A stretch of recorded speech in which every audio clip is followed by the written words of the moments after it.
దేవుని పరిశుద్ధ నామానికి మహిమ కలుగును గాక.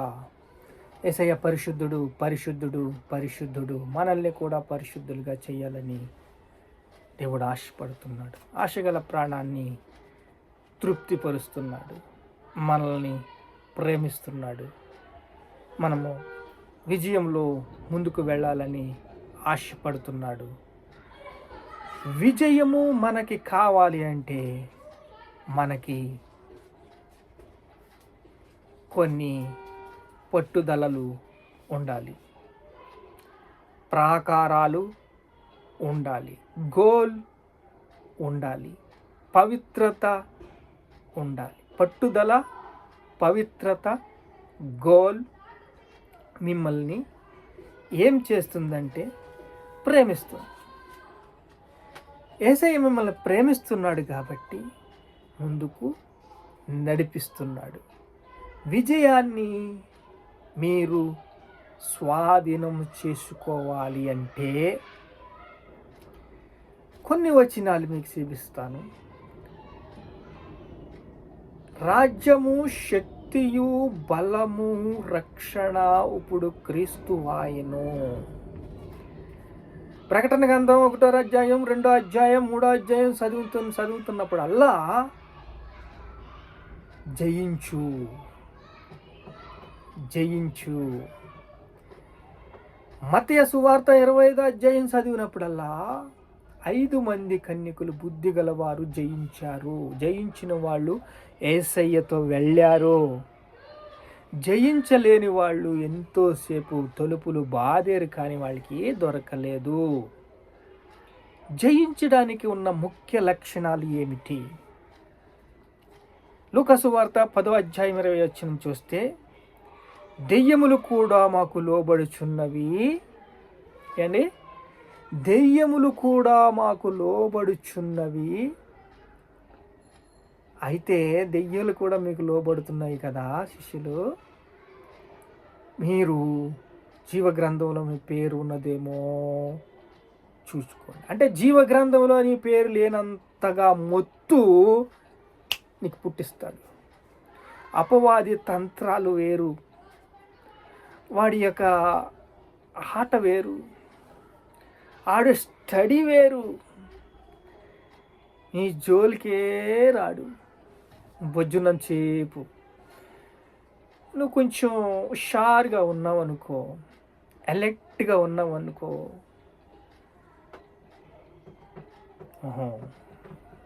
నీ పని చూస్తా, నీ పని చూస్తా, ఎంత పరిగెడతావో నీ పని చూస్తా. అలాగే చూశాడు కదండి.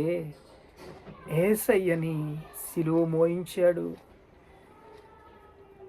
ఆ యొక్క సిలువ ముళ్ళతో కొట్టించాడు, ముళ్ళ కిరీటం అల్లించాడు. సిలువెక్కి రక్తాన్నంతా లాగేసుకున్నాడు. పీడ్రిచ్చేస్తాడు. అంటే ఏం క్లోజ్ అయిపోవాలంతే. వాడికి ఏంటి? క్లోజ్ అయిపోవాలి. క్లోజ్ వెనక విజయం ఉంది. అక్కడ క్లోజ్ అయిపోతుంటే నా దేవా నన్నెందుకు విడిచితివి అన్నప్పుడు వీడికి ఒకటే తెలుస్తుంది, క్లోజ్ అయిపోతుంది. దేవుని కుమారుడు అయిపోతున్నాడు. అధికారం నాదే. ఆదాము దగ్గర నుంచి అధికారం నాదే. ఇప్పుడు నాదే, ఎప్పుడు నాదే అంటున్నది అపవాది. ఆ అధికారాన్ని సిలువ మీద జయించాడు. కొన ఊపిరి వరకు యేసయ్య సత్యాన్ని విడవలేదు. జయించటంలో ఒక ముఖ్య లక్షణం గోళ్ళు, ప్రకారాలు,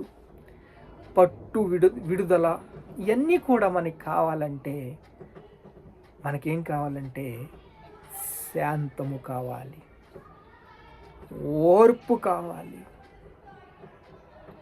ఈ ఓర్పు మనల్ని ఎంత దూరం తీసుకెళ్తుందంటే,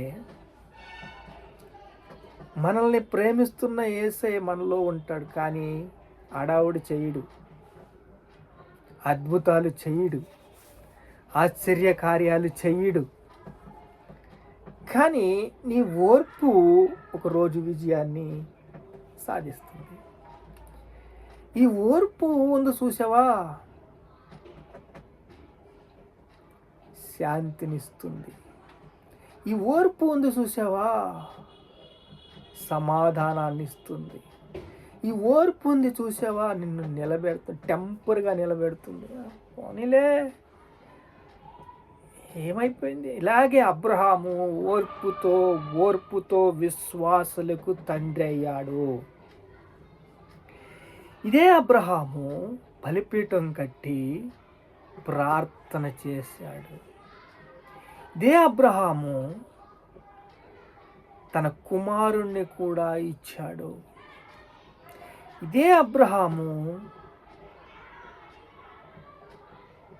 ఆలస్యమయ్యే కొలది ఇంకా తన యొక్క విశ్వాసాన్ని పెంచుకుంటున్నాడు. పెరుగుతుంది, పెరగనే. ఓ పక్కన నిరాశ, పాలేరు, వీళ్ళే కొడుకులేనా నాకు వారసులు అంటున్నప్పుడు అబ్రహాముతో దేవుడు మాట్లాడాడు. అది అందరికీ తెలుసు. విజయానికి ఉన్న లక్షణాలు గురించి మనం చూద్దాం. ఎందుకంటే ఇక్కడ అబ్రహాంది ఆలస్యం అయ్యే కొలది ఓర్పు దొరుకుతుంది, సహనము దొరుకుతుంది, సహవాసము దొరుకుతుంది. ఈ యొక్క సహవాసముతో చుట్టూ ప్రాకారాలు కట్టుకుంటున్నాడు, సరిహద్దులు విశాలపరుచుకుంటున్నాడు. అన్నీ కూడా దేవుడు ముఖ్య స్నేహితుడుగా అబ్రహాంతో ఉన్నాడు. అలా అబ్రహాముతో ఉన్నప్పుడు యేసుతో సంబంధం అధికారాన్ని ఇస్తుంది. ఇప్పుడు యేసుక్రీస్తుతో మనము ఎలాగ సంబంధంగా ఉన్నాము, అధికారాన్ని ఎలా పొందుకుంటున్నాము, ఈ అధికారం అంటే ఏమిటి, ఈ అధికారాన్ని ఎలాగ మనలోకి వస్తుంది. ఇప్పుడు ప్రధానమంత్రిగా మన యేసేపు ఉన్నాడు. యేసేపే మొత్తం ఐగుప్తులో పంటలన్నీ పండించేయలేదు, శాసించాడంతే. అక్కడ పంటలు పండింది. శాసించేలాగా నీకు అధికారం రావాలంటే యేసు మన హృదయంలో మహారాజులాగా కూర్చోవాలి. అలా యేసు మన హృదయంలో కూర్చుని మనకి డైరెక్షన్ ఇచ్చినప్పుడు నీకు అధికారాన్ని శాసించే ఒక కృపను ఇస్తాడు.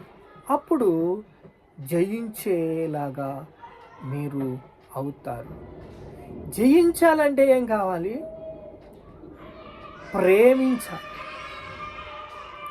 ప్రేమించాలి, జయించాలి, కృపను ఆస్వాదించాలి, కృపతో ముందుకు వెళ్ళాలి.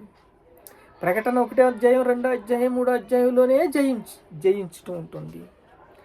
ఆ మాట చెవిలో ఆత్మ చెప్పుచున్న మాట చెవి గలవాడు వినుగాక. జయించు,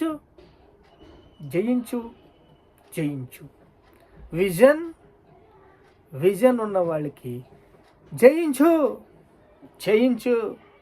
జయించు. ఇలా జయించటంతో నీ ఉదయ భారం నిండిపోతుంది. ఒక్కొక్క రాష్ట్రంలో ఉన్న లోటుపాట్లు, ఒక్కొక్క రాష్ట్రంలో ఉన్న బాధలు, ఒక్కొక్క రాష్ట్రంలో ఉన్న చింత, ఒక్కొక్క రాష్ట్రంలో ఉన్న ఇవన్నీ కూడా జ్ఞాపకం తెచ్చుకొని జయించు. ప్రార్థన చేసుకుందాం. పరిశుద్ధుడ, మహాపరిశుద్ధుడైన తండ్రి, అపవాది శక్తుల మీద తండ్రి అధికారం ఇచ్చావు తండ్రి. ఆ అధికారుల మీద అధికారం ఇచ్చావు అయా. జయ క్రైస్తవ జీవితానికి కావలసిన మెట్లు ఇచ్చావు తండ్రి, కృపనిచ్చావు నాయన. అబ్రహాము ఓపికతో, సహనముతో, సహవాసముతో దేవుని కృపను పొందుకున్న తండ్రి మీకు స్తోత్రాలు ఇస్తాను. జయించే కృపనిచ్చే తండ్రి. రాజ్యము, శక్తియు, బలము, రక్షణ ఇప్పుడు క్రీస్తు ఆయనన్నది. నీకే స్తుతి, మహిమ, ఘనత, ప్రభావాలు యేసుక్రీస్తు నామములో చెల్లిస్తున్నాను తండ్రి. ఆమేన్.